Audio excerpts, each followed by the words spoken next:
الصلاة والسلام عليك يا نبي الله الصلاۃ والسلام علیک یا نبی اللہ وعلى آلك وأصحابك يا نور الله وعلی آلک وصحابک یا نور اللہ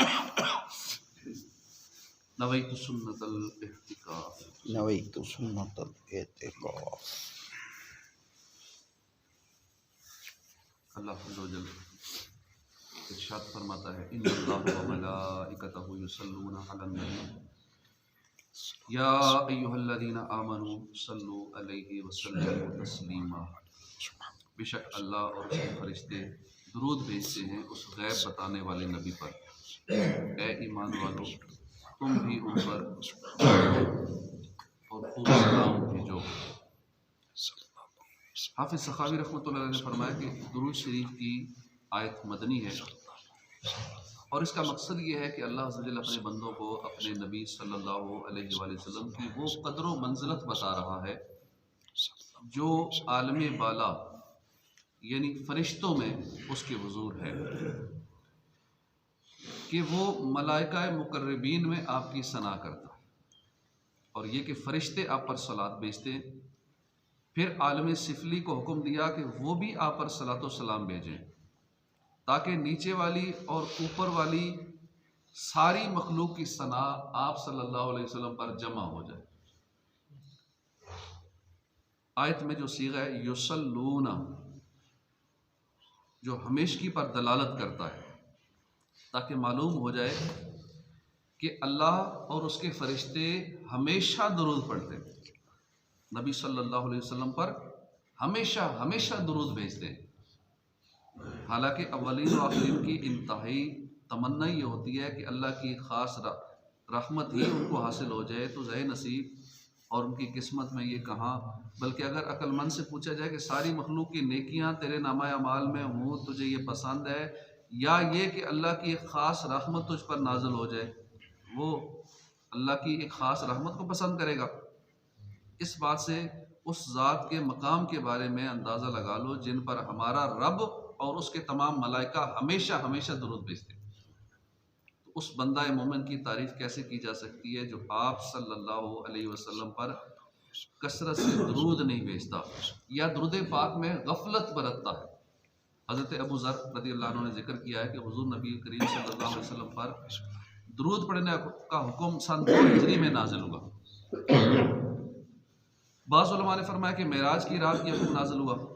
علامہ سخاوی رحمۃ اللہ علیہ فرماتے ہیں کہ بعض بزرگوں نے فرمایا ہے کہ شعبان احمد مختار صلی اللہ علیہ وسلم پر درود پڑھنے کا مہینہ ہے. جو اگلا مہینہ آ رہا ہے رجب کے بعد شعبان کو درود پڑھنے کا مہینہ کہا جاتا ہے کیونکہ آپ صلی اللہ علیہ وسلم پر درود پڑھنے کی آیت اسی مہینے میں اتری تھی. مذکورہ آیت مبارکہ میں فرمایا گیا کہ اللہ اور اس کے فرشتے نبی کریم صلی اللہ علیہ وسلم پر درود بھیجتے ہیں. اب کتنے فرشتے درود بھیجتے ہیں اس کی تفصیل جاننا انتہائی دشوار ہے. فرشتوں کی تعداد بے حد اور بے حساب ہے. اللہ عز و جل کا فرمان ہے کہ وما یعلم جنود ربک الا هو، اور تیرے رب کے لشکروں کو اس کے علاوہ کوئی نہیں جانتا. ملائکہ کی تعداد کو سوائے اللہ کے کوئی شمار نہیں کر سکتا. ان کی بہت سی قسمیں ہیں. ان تمام فرشتوں کی تعداد کو سامنے رکھ کر غور کریں کہ اللہ تعالیٰ نے ان سب کو اپنے پیارے محبوب صلی اللہ علیہ وسلم پر درود و سلام پڑھنے میں مصروف کیا ہوا ہے، جن کی تعداد ہم یہ نہیں کہہ سکتے اتنے ارب ہے اتنے خرب ہے. اللہ ہی جانتا ہے کتنی ہے، اس سے بھی زیادہ ہے، بہت زیادہ ہے. اور اللہ نے کس کام پہ لگا رکھا ہے ان سب کو؟ درود پڑھنے. اتنا اہم کام ہے درود پاک پڑھنا. ہم کتنی سستی کر جاتے ہیں اس میں. اور یہ سب فرشتے ہر وقت ہمارے آقا و مولا صلی اللہ علیہ وسلم کی عظمت و شان بیان کرنے میں لگے ہوئے. فرشتوں کی ہزاروں اقسام ہیں اور وہ سب نبی کریم صلی اللہ علیہ وسلم پر درود پڑھتے ہیں. ایک عام قسم کا اندازہ لگانے کے لیے ایک مختصر سے یہ سن لیں. ملائکہ مقربین اس میں آتے ہیں حاملین عرش، جنہوں نے عرش کو اٹھایا ہوا ہے. 7 آسمانوں میں رہنے والے اربوں سے زائد فرشتے، جنت کے پہرے دار فرشتے، دوزخ کے داروغے، انسانوں کی حفاظت کرنے والے، جیسا کہ فرمان باری تعالیٰ یحفظونہ من امر اللہ، اللہ کے حکم سے اس کی نگہبانی کرتے ہیں. سمندروں پر مقرر فرشتے ہیں، پہاڑوں پر معمور فرشتے ہیں، بادلوں پر معمور فرشتے ہیں، بارشوں پر معمور فرشتے ہیں، پیدا ہونے سے پہلے پیدا ہونے والوں کی شکلیں جو بناتے ہیں ماں کی پیٹ کے اندر، اس پر معمور فرشتے ہیں، جسموں میں روح پھونکنے والوں کی ڈیوٹی لگی ہوئی ہے، نباتات اگانے والے فرشتے ہیں، ہواؤں کو چلانے والے فرشتے ہیں، بادلوں کو چلانے والے فرشتے ہیں، رسول اکرم صلی اللہ علیہ وسلم پر ہمارے درود پہنچانے والے فرشتے ہیں، نماز جمعہ کے لیے آنے والوں کو لکھنے والے فرشتے ہیں، نمازیوں کی تلاوت پر آمین کہنے والے فرشتے ہیں، ربنا ولک الحمد کہنے والے فرشتے ہیں، نماز کے منتظرین کے لیے دعا کرنے والے بھی فرشتے ہیں، جو مسجد میں پہلے آ جاتے ہیں اور نماز کا انتظار کرتے رہتے ہیں، فرشتے ان کے لیے دعا کرتے رہتے ہیں، اور اس کے لیے باقاعدہ ڈیوٹی لگی ہوئی ان مخصوص فرشتوں کی کہ تم نے ان لوگوں کے لیے دعا کرنی ہے کہ جو نماز کے انتظار میں پہلے آ کے بیٹھ گئے۔ اس عورت پر لعنت کرنے والے فرشتے جو اپنے خاوند کا بستر چھوڑ کر غیر کے پاس جائے، وہ فرشتے الگ، ان کی ڈیوٹی یہی ہے کہ لعنت ہی بھیجتے رہتے ہیں اس عورت پہ۔ ان کے علاوہ بھی کئی فرشتوں کا ذکر ملتا ہے جن کے متعلق احادیث وارد ہیں۔ علامہ سخاوی مزید فرماتے ہیں کہ حدیث عائشہ رضی اللہ عنہ میں ہے کہ 7 آسمانوں میں ایک قدم یا ایک بالشت، ایک اتنی جگہ اور ہتھیلی کی مقدار اتنی بھی کوئی جگہ خالی نہیں ہے، ایسی نہیں ہے جہاں کوئی فرشتہ قیام نہ کر رہا، جہاں کوئی فرشتہ رکوع میں نہ ہو، جہاں کوئی فرشتہ سجدے میں نہ ہو۔ ان تمام چیزوں کو ذہن میں رکھیے اور اللہ کے فرمان پر غور کریں کہ بے شک اللہ اور اس کے فرشتے غیب بتانے والے نبی پر درود بھیجتے ہیں۔ لہٰذا یہ بات قرآن پاک سے معلوم ہوئی کہ تمام فرشتے جہاں بھی ہوں وہ سب ہمارے آقا صلی اللہ علیہ وسلم پر درود بھیجتے ہیں۔ یہ وہ خصوصیت ہے جس کے ساتھ تمام انبیاء و مرسلین میں سے صرف آپ صلی اللہ علیہ وسلم کو اللہ نے خاص فرمایا۔ فرشتوں کی تفصیل کے بارے میں امام نبہانی اپنی کتاب سعادت الدارین میں فرماتے ہیں کہ فرشتے اللہ کا سب سے بڑا لشکر ہے۔ حدیث میں مروی ہے کہ آسمان چرچرایا اور اس کو چرچرانے کا حق ہے، قدم بھر بھی جگہ ایسی نہیں جہاں کو فرشتہ رکوع یا سجدے میں یا قیام میں نہ۔ بیان کیا جاتا ہے کہ انسان جنات کا 10واں حصہ ہے، یعنی 9 گنا زیادہ ہے زمین پہ۔ جتنی آبادی 7 ارب آبادی اگر انسانوں کی ہے تو ملٹیپلائی بائی 9 کر لیں، اتنی آبادی جنات کی ہے،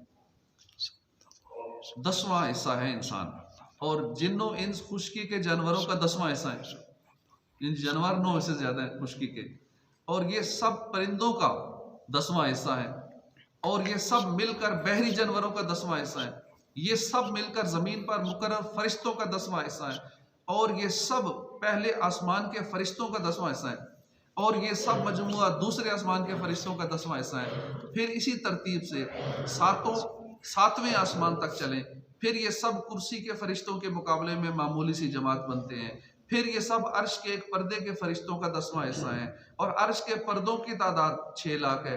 ایک پردے کی لمبائی، چوڑائی، وسعت اتنی عظیم ہے کہ آسمان و زمین اور جو کچھ اس کے درمیان ہے اس کے سامنے معمولی حیثیت رکھتے ہیں، اور ان پر قدم برابر جگہ بھی نہیں جس پر کوئی فرشتہ رکوع، سجود یا قیام میں نہ ہو۔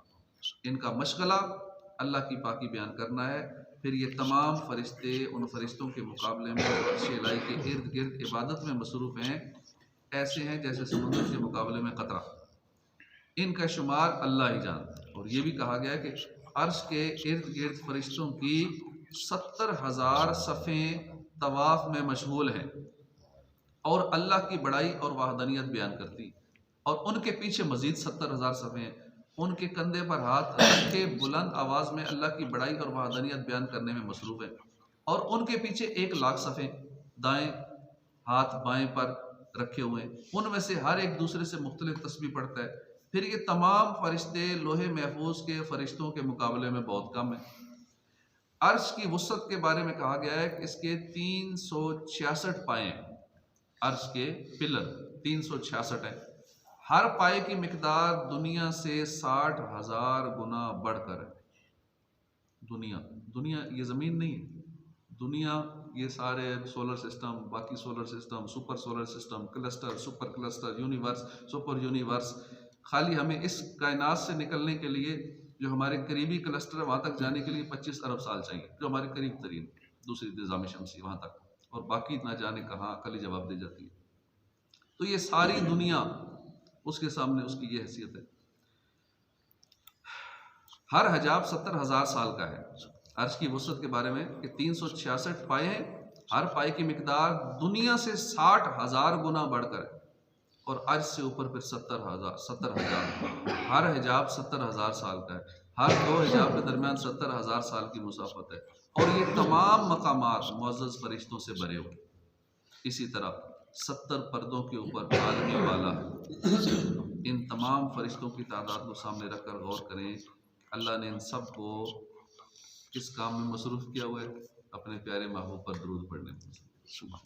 اور یہ سارے ہر وقت ہمارے آقا، ہمارے مولا صلی اللہ علیہ وسلم کی عظمت و شان بیان کرنے میں لگے ہوئے۔ ہمیں بھی یہ کام کرنا چاہیے، کہتا ہمیں حکم ہے یہ کرے۔